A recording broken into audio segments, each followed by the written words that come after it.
오늘 이 시간 우리에게 주시는 하나님의 말씀은 신약성경 누가복음 18장 1절에서 8절까지의 말씀입니다. 제가 가진 성경으로 신약 125면에 있습니다. 제가 읽고 마지막 절은 함께 읽겠습니다. 예수께서 그들에게 항상 기도하고 낙심하지 말아야 할 것을 비유로 말씀하여 이르시되 어떤 도시에 하나님을 두려워하지 않고 사람을 무시하는 한 재판장이 있는데 그 도시에 한 과부가 있어 자주 그에게 가서 내 원수에 대한 나의 원한을 풀어주소서 하되 그가 얼마 동안 듣지 아니하다가 후에 속으로 생각하되 내가 하나님을 두려워하지 않고 사람을 무시하나 이 과부가 나를 번거롭게 하니 내가 그 원한을 풀어주리라. 그렇지 않으면 늘 와서 나를 괴롭게 하리라 하였느니라. 주께서 또 이르시되 불의한 재판장이 말한 것을 들으라.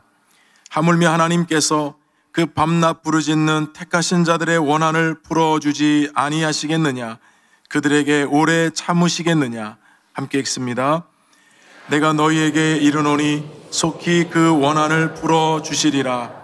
그러나 인자가 올 때에 세상에서 믿음을 보겠느냐 하시니라. 아멘. 복되고 거룩한 주일 3부 예배 나오신 여러분 모두에게 하나님의 은혜와 축복이 함께 하시기를 간절히 바랍니다. 우리 앞뒤 좌우 보시면서 반갑게 인사 나누시겠습니다. 주님의 은혜가 함께 하시기 바랍니다.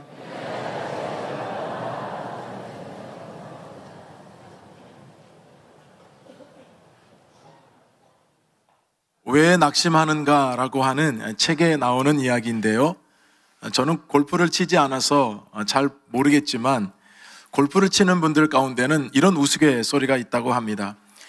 골프채를 가지고 공을 치는데 공이 맞지 않는 101가지 이유가 있다고 합니다. 공이 맞지 않은 101번째 이유는 무엇일까요? 정답은 아무 이유 없음이랍니다. 공이 왜 맞지 않는지 그 이유를 모르는 게 이유랍니다. 낙심하는 이유도 이와 비슷하다는 건데요. 우리를 낙심케 하는 이유가 만약에 101가지라고 한다면 어쩌면 101번째 이유도 아무 이유 없음 아닐까라는 생각을 하게 됩니다. 특별한 이유도 영문도 모른 채 우리가 낙심해 버린다는 겁니다. 그런데 저는 오늘 조금 관점을 좀 달리 하고 싶은데요. 만약 낙심할 수밖에 없는 101가지 이유가 있다고 한다면 그 중에서 이유가 될 만한 한 가지를 오늘 말씀을 통해 살펴보면서 여러분들과 함께 영적인 교훈을 나누고자 합니다. 오늘 본문은 예수님께서 한 가지 비유를 들어서 우리에게 기도에 대한 중요한 가르침을 주고 있습니다. 특별히 기도에 중요한 것들이 많이 있지만 오늘 주님 말씀하시는 것은 항상 기도하고 낙심하지 말아야 할 것에 대한 교훈을 우리에게 주고 있습니다. 아마도 여러분 가운데서는 기도를 하던 중에 응답이 잘 안 되어서 중간에 포기한 경험이 있으신 분도 계실 것이고요. 또는 그 응답이 너무나도 더뎌서 실망하고 낙심해 본 분들이 아마 계실 것입니다. 자, 그렇다면 우리가 먼저 이 기도에 대한 좀 고정관념을 좀 내려놓고 좀 생각을 해보겠습니다. 우리 예수님께서 이 말씀하신 지금 이 비유가 오늘날 우리가 말하는 7.8기, 안 되면 되게 하라, 될 때까지 지성이면 감천이다, 이런 식의 접근을 해서 마침내 우리가 원하는 그 응답을 받아내고자 하는 그 비결로 주님이 말씀하신 비유가 아닙니다. 이런 생각은 우리가 다 내려놓고요. 우리 주님께서 이 비유를 통해서 우리에게 기도에 대한 아주 중요한 교훈을 주시는데 그 본질적인 교훈이 무엇인가? 그 말씀에 대한 여러분 교훈을 함께 받고자 하는 것입니다. 자, 그러면 예수님께서 비유를 이렇게 시작을 하셨습니다. 우리 1절 말씀을 함께 읽어보겠습니다.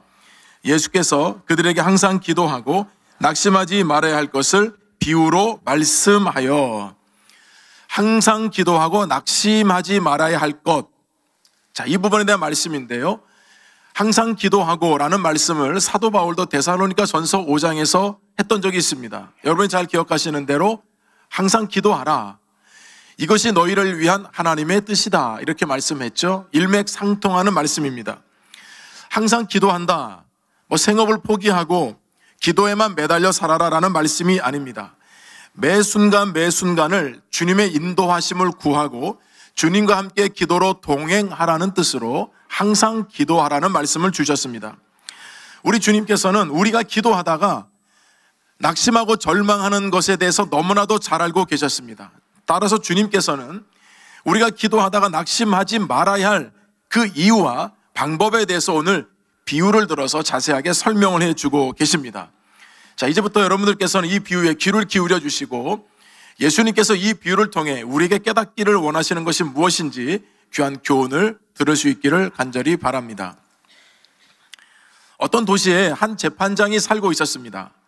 이 재판장에게는 두 가지 특징이 있었는데요. 그 첫 번째는 하나님을 두려워하지 않았다는 것입니다. 당시 재판장이라고 하는 것은 헤롯이 임명한 재판관이거나 또는 로마가 임명한 재판관이었습니다. 이들의 역할이 뭐냐면 이 점령지의 치안이나 질서를 유지하는 업무를 맡았을 뿐만 아니라 입법과 사법과 행정권을 넘나들 수 있는 막강한 권한을 가진 사람들이 재판장이었습니다.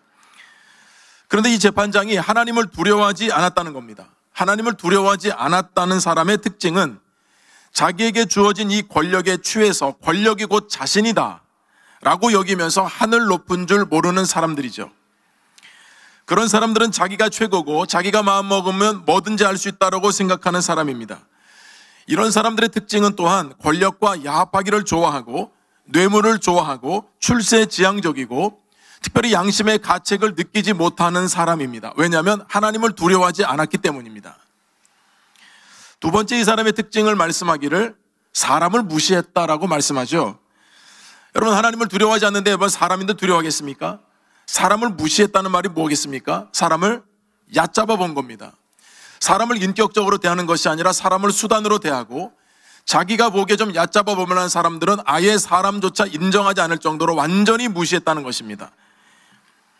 이처럼 한 도시에 하나님을 두려워하지 않고 사람을 무시하는 그런 사람인데 이 사람에게 권력까지 주어져 있는 상황입니다.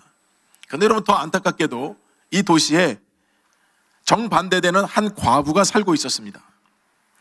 성경에서 고아와 과부는 늘 연약한 사람들로 대변되는 사람들이고 사회적인 최약자들입니다.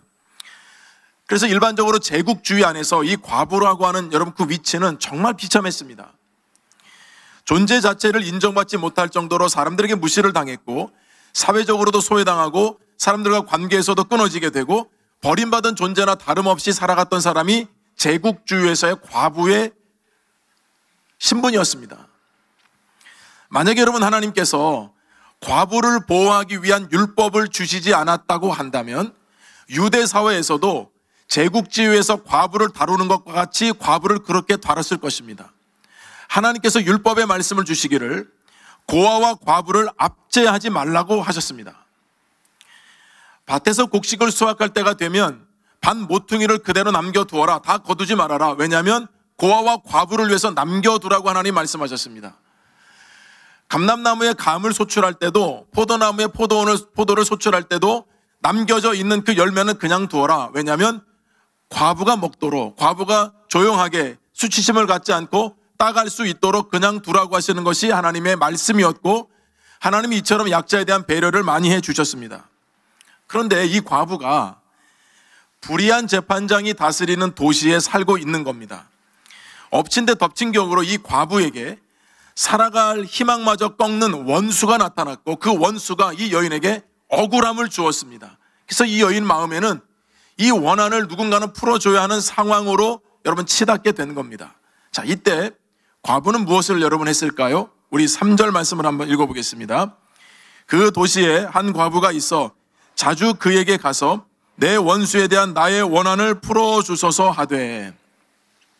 자, 여러분 이 비유는 기도에 대한 여러분 비유입니다.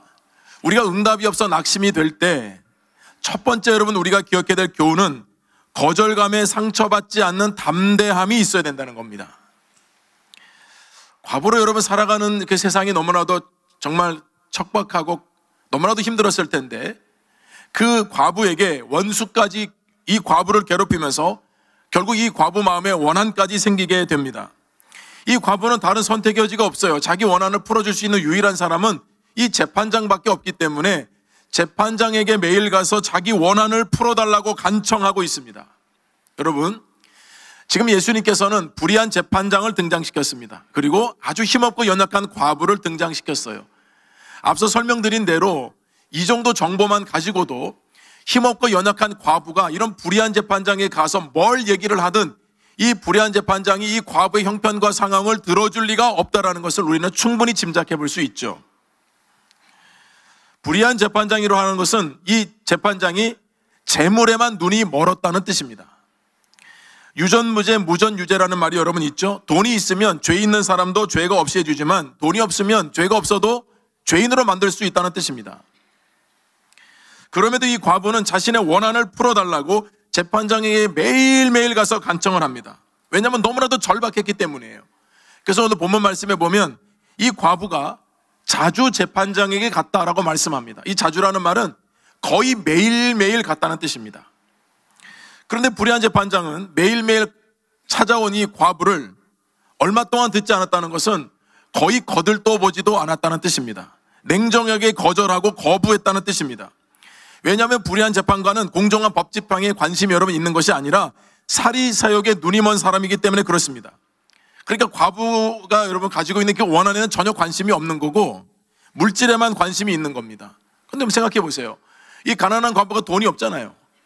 그러니까 이 재판장의 마음을 살 만한 돈도 없고 그에게 뇌물을 줄 만한 그런 돈도 전혀 없는 상황이에요. 재판장은 옳고 그름을 판단하는 사람인데 그런 거에 관심이 없습니다. 그저 자기의 필요를 채워주는 사람이 있으면 그 사람에게 유리한 재판을 하는 사람이 불의한 재판장인 거죠. 여러분, 그렇다면 예수님께서 기도에 대해서 우리에게 중요한 것을 가르쳐 주시는데 이런 상황을 비유로 드시는 이유가 무엇이겠습니까?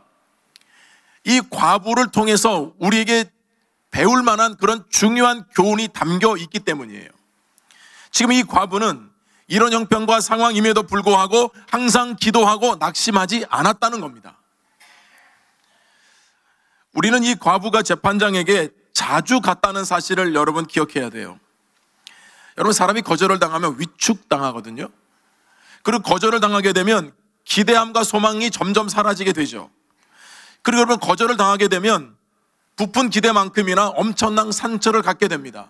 그게 여러분 거절을 당했을 때잖아요. 성경에 거절을 당해서 상처를 받은 사람들의 이야기가 사실은 매우 많이 나옵니다. 특별히 창세기 말씀에 가인과 아벨의 여러분 이야기가 나오죠. 아담과 하와가 가인과 아벨을 낳았습니다. 가인은 농사하는 자이고 아벨은 양을 치는 자인데요. 이 장면에 대해서 성경은 길게 설명하지는 않지만 아주 핵심적으로 우리가 이해하기 쉽게 말씀을 전해줍니다. 가인은 땅의 소산으로 제물을 삼아서 하나님께 드렸습니다. 아벨도 양의 첫 새끼와 그 기름을 하나님께 드렸습니다. 제사를 드리고 예배를 드렸다는 뜻인데요. 하나님께서는 아벨과 그의 제사는 받으셨습니다. 그런데 여러분, 가인과 그 제사는 하나님이 어떻게 하셨을까요? 우리 창세기 4장 5절 말씀을 함께 읽어보겠습니다. 가인과 그의 제물은 받지 아니하신지라 가인이 몹시 분하여 안색이 변하니. 자, 하나님께서 가인과 그 제물을 받지 않으셨습니다. 그러자 가인이 몹시 분하여 안색이 변했다 말씀합니다. 이런 거죠. 아니, 도대체 하나님께서는 내 동생과 제물은 하나님이 받으시고 왜 내 제물과 예배는 받지 않으시는 건가? 여러분, 이게 열받아가지고 몹시 분하여서 안색이 변했다는 뜻입니다. 결국 여러분, 가인의 입장에서는 이 거절감이 상처가 된 겁니다. 자, 그렇다면 여러분, 가인의 문제가 무엇입니까? 받지 않으시는 하나님만 원망을 했지 왜 하나님이 나의 예배를 받지 않으시는지, 나의 제물을 받지 않으시는지 자기를 돌아보지 않았습니다. 하나님이 여러분 제물을, 예배를 받지 않으셨다고 한다면 자기를 돌아봐야죠. 왜 하나님은 내 동생의 제물과 예배를 받으셨는지, 나는 뭐가 문제인지 여러분 나를 돌아보는 게 먼저 아니겠습니까? 그런데 여러분, 이 가인은 분하여서 안색이 변했습니다. 하나님이 그 모습을 보셨어요. 그래서 하나님께서 가인에게 말씀하셨습니다. 내가 선을 행하면 어찌 낯을 들지 못하겠느냐. 여러분, 그러니까 지금 가인의 모습 여러분 상상이 되시죠? 고개를 팍 숙이고 얼굴을 울그락불그락 하면서 막 분해가지고 씩씩거리고 있는 상황이에요. 하나님께서 네가 정말 선하게 했다면 네가 어찌 낯을 들지 못하겠느냐 하시면서 하나님 말씀이 죄가 너를 원하지만 너는 죄를 다스리라 말씀하셨어요. 여러분, 이 말씀 무슨 뜻이에요? 하나님께서는 가인에게 한 번 더 기회를 주신 겁니다. 그런데 이 죄를 다스리지 못하니까 거절감의 상처가 여러분 어디로 흐르냐면 동생에게 흐릅니다. 그래서 결국 여러분이 가인이 자기 동생을 죽이잖아요. 성경에서 나오는 인류 최초의 살인자가 가인입니다. 거절감의 상처를 다스리지 못함으로 인해서 가져다준 정말 비극 중의 비극입니다. 여러분, 이처럼 이 거절감이라고 하는 것은요, 어디로 흐르냐에 따라서, 어떻게 해석하느냐에 따라서 극과 극으로 갈 수 있다는 겁니다. 제가 이 말씀을 준비하다가 거절당하지 않는 힘이라고 하는 책을 보게 되었는데요, 이 책에 나오는 교훈이 굉장히 의미가 있더라고요. 제가 이 책에 있는 내용을 한번 읽어드릴 테니까 들어보세요. 이제까지 살면서 거절당한 적이 한 번도 없는 사람은 없을 것이다. 여러분 동의하시죠? 거절감 당해보셨죠? 우리 남자분들은 우리 여성분들에게 이렇게 차임을 당하기도 하고, 이런 경험은 가급적 자신이 거절당하는 상황을 회피하게 만든다. 하지만 회피는 기회의 상실을 의미한다. 거절당할까봐 시도조차 못하고 놓쳐버린 수많은 기회들은 나중에 땅을 치고 후회하지만 때는 이미 늦었다. 거절에 대해서 좀 더 적극적으로 대처할 필요가 있다. 여러분, 이 책이 주장하는 거거든요. 어떤 거절 때문에 두려워서 시도도 못하고 뒤로 물러선다면 더 좋은 기회가 있을 수도 있는데 그 기회를 다 놓치게 된다는 뜻입니다. 자, 그래서 여러분 이 책에서 이런 중요한 말을 해요. 거절당하지 않는 힘을 길러서 거절의 쓰라린 경험을 최소화해야 한다. 거절당하지 않는 힘을 길러야 한다는 겁니다. 여러분, 상처는 누구나 다 받을 수 있고요, 거절은 누구나 받을 수 있지만 이 거절 당하지 않는 힘을 기르면 거절의 쓰라린 경험을 최소화할 수 있다는 겁니다. 자, 여러분, 이 과부를 보세요. 본문에 여러분 과부가 보여준 태도가 아닙니까? 가뜩이나 이 재판장은 의로운 재판장이 아니라 불공정한 불의한 재판관입니다. 그럼에도 자주 가서 원한을 풀어달라고 했는데 계속해서 거절을 당합니다. 여러분, 또 갈 수 있겠습니까? 한두 번 정도 여러분 거절을 당한다고 한다면 사실은 두 번도 가기 어려운 분도 있을 거예요. 아니, 어차피 결과가 뻔하잖아요. 이게 공정한 재판장도 아니고 불의한 재판장인데 내가 아무것도 가져가지 않고 내 원한만을 풀어달라고 여러분 하는데, 오늘 거절한 사람이 내일은 여러분 들어주겠습니까? 두 번, 세 번 여러분 거절을 당하면 매번 여러분 똑같은 내용을 가지고 이 재판장에 가서 내 원한을 풀어달라고 하는 것은 거의 불가능한 얘기 아닐까요? 아마 여러분들 중에는 두 번 가기도 어렵다고 생각하는 분도 계실 거예요. 저도 그렇더라고요. 그런데 만약 여러분 이 과부가 이 거절감이 상처가 되었다고 한다면 더 못 가는 거죠. 그럼에도 불구하고 이 과부는 이 거절감이 분노로 이어지지 않았습니다. 가인처럼 이어지지 않았다는 겁니다. 오히려 그 거절감을 장애물로 생각하지도 않았습니다. 오히려 거절당하지 않는 힘을 길렀습니다. 그게 뭐냐면 담대함이었습니다. 여러분, 담대함이 아니면 이 재판장 앞에 설 수 없어요. 하나님도 두려워하지 않고 사람도 무시하는 그 재판장인데 내가 여러분 그 사람에게 거절당해서 상처를 받았다고 한다면 나는 포기해야 되죠. 근데 여러분 이 과부는 포기하지 않았다는 뜻이에요. 과부에게는 여러분 다른 방법이 없었거든요. 원한을 풀어줄 수 있는 사람은 유일하게 그 재판장 한 명인데 이 사람이 불의하든 불의하지 않든 여러분 그게 중요한 것이 아니라 내가 이 사람 앞에 어떻게 서느냐가 중요했던 겁니다. 그럼 이 여인에게는 담대함이 있었던 겁니다. 거절감이 상처로 되지가 않고 이 여인은 지금 담대함으로 승부하고 있는 것입니다. 여러분, 기도가 이와 같다는 거예요. 여러분들이 거절감 때문에 기도하는데 여러분 응답이 안 되는 것 같고 이 거절감 때문에 여러분 기도하지 않는다고 한다면 여러분들은 더 많은 기회를 놓칠 수 있다는 겁니다. 우리에게 필요한 것이 무엇인가? 담대함이라는 겁니다. 거절감 때문에 상처가 되지 않고 오히려 여러분 늘 주님 앞에 담대함으로 나아갈 수 있기를 주님의 이름으로 축원드립니다. 두 번째 우리에게 주시는 교훈은 전적으로 매달리는 절박함이에요. 우리가 기도하는 대상은 오직 하나님 한 분이어야 하고 그분께만 전적으로 매달려야 할 줄로 믿습니다. 따라서 여러분 기도하지 않는다는 것은요, 바빠서 그런 게 아니에요. 게을러서가 아니에요. 시간이 없어서가 아니에요. 전적으로 하나님께 매어 달려야 한다는 절박함이 없기 때문이에요. 여러분, 한국교회가 부흥하고 막 성장할 70, 80년대에는요 교회만 부흥하고 성장하는 게 아니에요. 기도원에도 사람들이 빼곡하게 들이찼습니다. 많은 사람들이 기도원 가서 여러분 왜 갔을까요? 절박하니까요. 내가 기도 제목이 있는데 작정하고 그러면 기도원에 가는 거 아니겠어요? 그래서 여러분 소나무 뿌리도 뽑고 바위가 어떻게 되고 여러분 이런 일이 많았잖아요.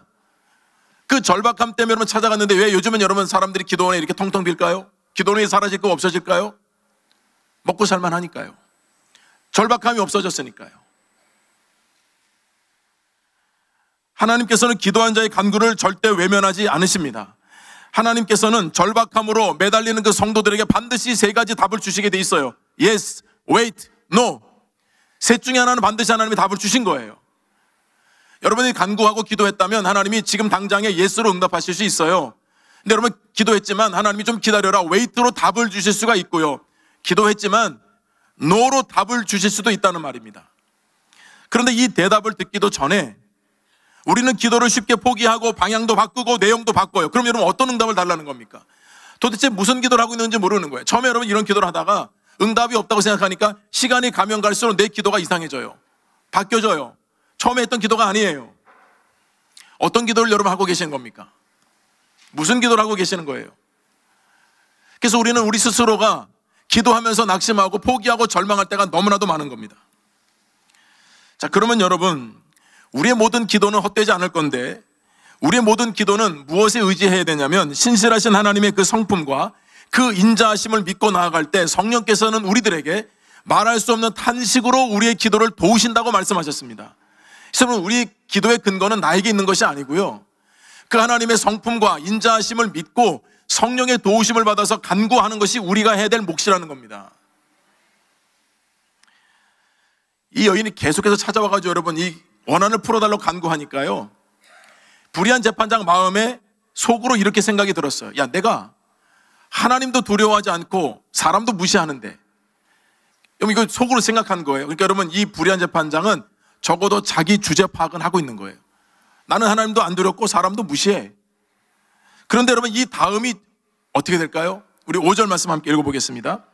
이 과부가 나를 번거롭게 하니 내가 그 원한을 풀어주리라. 그렇지 않으면 늘 와서 나를 괴롭게 하리라 하였느니라.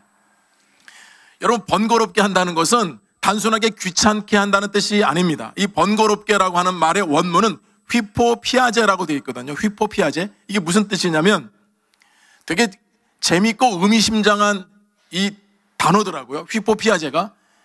휘포피아제가 무슨 뜻이냐면 눈을 쳐서 멍들게 하다라는 뜻이에요. 한쪽 눈을 계속해서 가격해가지고 결국은 시퍼렇게 멍이 들게 했다 이 말입니다. 이 과부가 거절당했음에도 불구하고 계속해서 찾아와서 자기의 원한을 풀어달라고 하는 것은 이 재판장에게는 마치 눈을 계속 쳐서 멍들게 하는 것과 같았다는 겁니다. 오늘날로 말하면 눈탱이가 밤탱이가 됐다는 뜻이에요. 계속해서 여러분 와서 이게 얘기하니까 막대한 지장을 주고 다른 업무를 할 수 없을 정도로 심각한 타격을 입었다는 것이 번거롭게 했다는 뜻이에요. 이렇게 번거롭게 하니까 여러분 결국에는 어떻게 결정합니까? 내가 그 원한을 풀어주리라. 그렇지 않으면 늘 와서 나를 괴롭게 하리라. 여러분 늘이라는 말이 끝까지예요. 이 여인은 끝까지 와서 나를 괴롭힐 거다. 그러니까 여러분 이 과부는 오뚜기 같은 거예요. 오뚜기 보여드릴게요. 오뚜기. 여러분 아이들 어릴 때 이 오뚜기 장난감 주잖아요. 저는 지금까지 여러분 살면서 오뚜기를 이긴 사람을 못 봤어요. 오뚜기는 여러분 넘어뜨려도 다시 일어나고 넘어뜨려도 일어나요. 동서남북 아무 방향 상관없어요. 쓰러뜨리면 일어나요. 여러분 이 여인을 그랬다는 겁니다. 불의한 재판장이 알게 됐습니다. 이 거절해서 돌려보내고 또 거절하고 돌려보내고 계속 반복해도 그 다음날 아침이 되면 이 여인은 또 와 있는 거예요. 이 과부는 포기할 여인이 아니구나. 여러분 재판장이 그런 생각을 했다는 거예요. 재판장의 입장에서는 내가 하나님도 두렵지 않고 사람들도 다 무시하지만 저 과부만큼은 끈질긴 요청을 내가 들어주지 않다가는 내가 괴로워서 내가 죽을 거다. 여러분 이렇게 생각해서 결국에는 그 원한을 풀어주었다는 겁니다. 여러분 정상적인 재판장 같으면 그 원한의 내용을 여러분 들어봐야 되잖아요. 그래서 어떤 내용인지 들어보고 어떤 판단할지 여러분 결정하는 게 정상적인 재판관인데, 이 사람은 불의한 재판장이다 보니까 자기가 괴로울 것 같으니까 여러분 그래도 들어줬다는 뜻이에요. 그러니까 여러분 이 예수님의 비유는 될 때까지 해라, 끝까지 해라, 여러분 이런 단순한 말씀이 아닌 겁니다. 이미 이 과부는 재판장을 찾아가서 원한을 풀어달라고 했을 때부터 이미 이 여인의 마음의 결단은 결정권을 가지고 있는 사람의 마음을 뒤 흔들 정도로 이 여인의 마음에는 중심이 서 있었다는 뜻입니다. 다시 말씀드리면 이 여인은 처음부터 거절하니까 여러분 내공이 생겨가지고 계속 찾아간 게 아니고요. 처음부터 변함없이 나는 마음을 바꿀 생각이 없고 오히려 저 불의한 재판장은 나중에라도 마음이 바뀔 만큼 계속해서 집요하게 끝까지 그 사람의 마음이 바꿀 만큼 자기는 흔들림이 없이 그렇게 완고한 재판장 앞에 섰다는 뜻이에요. 그랬더니 여러분, 이 완고한 재판장의 마음이 조금씩 무너지게 된 겁니다. 여러분, 하나님께서 이스라엘 백성들 이끌어 가실 때 광야를 지내서 이제 약속의 땅에 여러분 들어가게 하시잖아요. 그 약속의 땅에 들어가는 첫 관문이 여리고성을 넘는 거예요. 근데 여러분, 여리고성은 아시겠지만 철옹성입니다. 가나안에서도 가장 강력한 성읍이에요. 근데 여러분, 이스라엘 백성들은 뭐 무기를 가지고 접근하는 게 아니잖아요. 하나님께서 뭐라고 말씀하셨습니까? 하루에 한 바퀴씩만 여리고 돌아라. 마지막에 7바퀴 돌아라. 여러분, 7바퀴 돌아서 무너진 게 아니에요. 첫째 날부터 여섯째 날까지 매일매일 하루에 한 바퀴씩 하나님의 말씀에 순종하니까 마지막 날에는 여리고성이 무너진 것 뿐이에요. 여러분, 하루에 한 바퀴씩 돌 때마다 여러분, 여리고성이 금이 간 게 아니란 말이에요. 그러나 성이 무너지게 된 것은 첫째 날부터 여섯째 날까지의 과정이 있었기 때문에 여러분, 결과가 있었던 것이죠. 여러분이 기도했지만 응답되지 않는 것 같은 기도는 다 안개와 같이 사라진다고 생각하세요? 여러분, 지금까지 신앙생활하면서 기도 많이 하셨잖아요. 근데 여러분, 기도 응답된 것도 여러분이 응답됐다고 생각하는 것도 있고 응답이 안 됐다고 생각하는 것도 계실 텐데, 그럼 여러분, 응답 안 된 거는 기도한 모든 것들은 다 안개같이 사라진 겁니까? 아닙니다. 우리 목민교회가 오늘날 같은 이와 같이 축복을 여러분 받게 된 것은 우리가 잘해서가 아니에요. 이미 오랜 시간 우리 목민교회를 위해서 헌신하고 절박함으로 기도하셨던 수많은 분들의 기도가 쌓이고 쌓여서 하나님의 때가 되니까 여러분, 이와 같은 기도의 열매를 우리가 맛보고 있는 것입니다. 우리 신앙의 선배들, 이미 천국 가신 분들, 우리 믿음의 선배들이 오랜 시간 동안, 세월 동안에 정말 교회의 부흥과 성장을 위해서, 하나님 기뻐하시는 교회를 위해서 눈물로 씨를 뿌리고요, 눈물로 기도했던 그 열매들이 여러분, 오늘날 우리 시대의 열매를 맺게 된 거란 뜻이에요. 여러분, 그분들은 이런 부흥을 못 보고 여러분 천국 가실 수도 있어요. 여러분, 그 기도가 헛됐습니까? 아니요. 저와 여러분이 이 자리에 있는 것도 마찬가지입니다.